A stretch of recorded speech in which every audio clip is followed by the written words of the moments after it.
Halo semuanya, perkenalkan nama saya Maria Wulandari Febriana dari jurusan Analis Kesehatan Prodi D3 Teknologi Laboratorium Medis tingkat 1 Poltekkes Kemenkes Semarang. Pada video kali ini saya akan menjelaskan mengenai diksi, salah satu bab pada mata kuliah Bahasa Indonesia. Diksi ini juga sangat penting dalam pembuatan KTI atau skripsi nantinya bagi mahasiswa atau mahasiswi. Berikut adalah beberapa bab yang akan saya bahas. Yang pertama adalah pengertian, ciri, dan fungsi. Lalu ada persyaratan yang harus dipenuhi dalam pembuatan diksi. Dan yang terakhir adalah syarat-syarat diksi.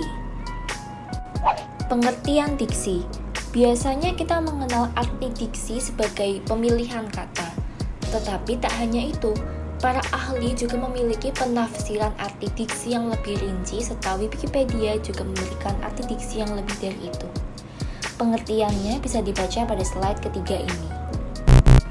Diksi adalah pilihan kata yang tepat untuk mengungkapkan gagasan sehingga diperoleh efek tertentu. Diksi atau pemilihan kata ini tentunya perlu kamu pahami, mulai dari ciri-ciri, syarat ketepatan, dan fungsinya. Adapun ciri-ciri diksi adalah menggunakan pilihan kata yang tepat dan sesuai dengan konteks kalimat yang digunakan untuk mengungkapkan gagasan.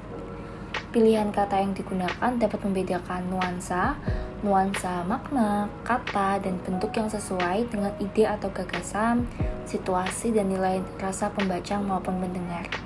Lalu yang terakhir, menggunakan pembedaraan kata yang dimiliki dan dikenali oleh masyarakat dan dapat menggerakkan dan memperdayakan kekayaan tersebut menjadi jaring kata yang jelas.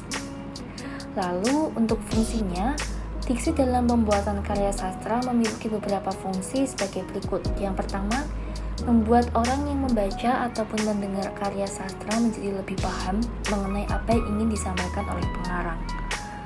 Lalu membuat komunikasi menjadi lebih efektif, melambangkan ekspresi yang ada dalam gagasan secara verbal, tertulis ataupun terucap, serta membentuk ekspresi ataupun gagasan yang tepat sehingga dapat menyenangkan pendengar ataupun pembacanya. Berikutnya, persyaratan yang harus dipenuhi ketika menggunakan diksi. Mengenai ketepatan, kita bertanya apakah pilihan kata yang dipakai sudah setepat-tepatnya sehingga tidak akan menimbulkan interpretasi yang berbeda antara pembicara dan pendengar. Pilihan kata yang tepat itu sesuai dengan KBBI dan menghasilkan penafsiran yang tepat.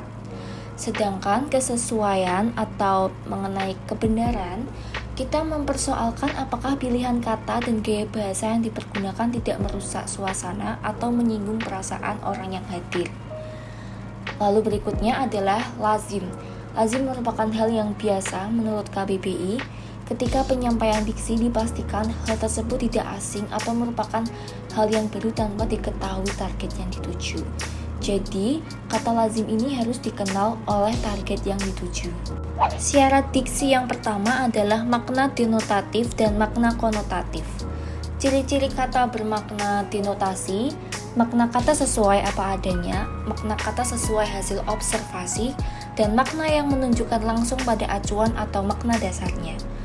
Lalu, ciri-ciri kata bermakna konotasi, maknanya tidak sebenarnya, makna tambahan yang dikenakan pada sebuah makna konseptual, dan makna tambahan berupa nilai rasa. Contohnya, kambing hitam pada makna denotatif adalah sebagai hewan atau binatang, sementara makna konotatif sebagai orang yang dituduh atau tertuduh melakukan sesuatu. Berikutnya ada makna umum dan makna khusus. Contoh kata umum adalah membawa, lalu kata khususnya mengangkat, menjinjing, menggendong, mengangkut, menyeret, membopong, dan memanggul. Setiap kata umum dapat digunakan dalam setiap konteks penggunaan bahasa di dalam kalimat, sedangkan kata khusus hanya digunakan dalam konteks-konteks kalimat tertentu. Dengan kata lain, kata khusus tidak bisa sembarangan digunakan pada kalimat. Oleh karena itu, pemilihan kata atau diksi dalam kata khusus sangat penting untuk diperhatikan. Seperti mengkhususkan kalimat membawa pada kalimat umum tersebut. Kata khusus dari kata umum membawa yang tepat sesuai dengan konteks di atas ialah memikul. Sedangkan menjinjing tidaklah tepat digunakan dalam konteks kalimat tersebut. Oleh karena itu, penggunaan kata khusus memiliki cakupan yang lebih sempit dan hanya bisa dipakai dalam kalimat tertentu, sehingga pemilihan kata atau diksi sangat diperlukan. Kata abstrak adalah sebuah kata yang memiliki rujukan berupa konsep atau pengertian. Sesuai dengan namanya, kata abstrak lebih memerlukan pendalaman pemahaman karena sifatnya yang tidak nyata. Untuk kata konkret merupakan kebalikan dari kata abstrak. Kata konkret yaitu kata yang mempunyai rujukan berupa objek yang dapat diserap oleh panca indera. Kata konkret memiliki ciri bisa dirasakan, bisa dilihat, diraba, didengar, dan bisa dicium. Syarat yang berikutnya adalah mengenai kata populer dan kata kajian. Kata populer yaitu kata yang dikenal dan dipakai oleh semua lapisan masyarakat dalam percakapan sehari-hari. Sementara kata kajian adalah kata yang hanya dipakai atau dikenal oleh para ilmuwan dan kaum pelajar. Kata ini biasanya digunakan pada karya-karya ilmiah. Kebanyakan dari kata-kata kajian ini merupakan kata serapan dari bahasa asing. Seperti pada contoh adalah volume. Volume adalah berasal dari bahasa asing dan biasanya hanya sedikit dipahami oleh para ilmuwan atau para mahasiswa yang membidangi pada bagian tersebut. Kata jargon dan kata slang. Slang adalah variasi sosial yang bersifat khusus, rahasia, dan terbatas. Kosakata yang digunakan dalam slang ini selalu berubah-ubah, dan penggunaan kata-kata informal dan ekspresi yang tidak dianggap standar dalam bahasa atau dialek pembicara, tetapi dianggap dapat diterima dalam pengaturan sosial tertentu. Slang ini bersifat temporal yang selalu berubah. Jargon adalah kosakata khusus yang digunakan di bidang kehidupan lingkungan tertentu tetapi tidak dipahami oleh kalangan di luar kalangan tersebut. Contohnya jargon adalah jargon dalam jurusan analis kesehatan. Kalau slang biasanya digunakan bagi anak-anak muda. Menurut teman-teman, contoh dari slang dan jargon itu apa sih? Tulis di kolom komentar ya. Berikutnya adalah sinonim. Merujuk pada KBBI, sinonim adalah bentuk bahasa yang maknanya mirip sama dengan bentuk bahasa lain.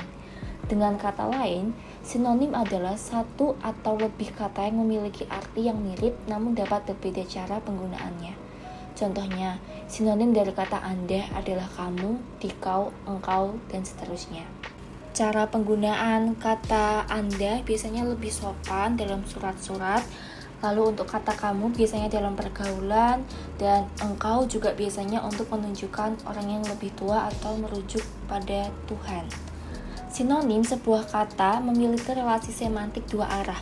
Sebuah kata yang bersinonim dapat dipastikan memiliki arti atau makna yang sama atau hampir sama. Contoh konkret sinonim kata betul memiliki hubungan sinonim dengan kata benar. Artinya, kedua kata ini memiliki makna yang sama. Akan tetapi, tidak semua kata sinonim dapat menggantikan sinonimnya itu sendiri. Karena sinonim dibagi menjadi dua, yaitu sinonim konteks, maknanya sama dan dapat saling menggantikan seperti betul dan benar. Lalu yang kedua ada sinonim umum, maknanya sama namun tidak bisa saling menggantikan seperti kamu, Anda, engkau, dan dikau. Sekian penjelasan saya mengenai materi diksi. Bila ada kesalahan atau kekurangan dalam penyampaian materi ini, saya mohon maaf. Sampai jumpa lagi.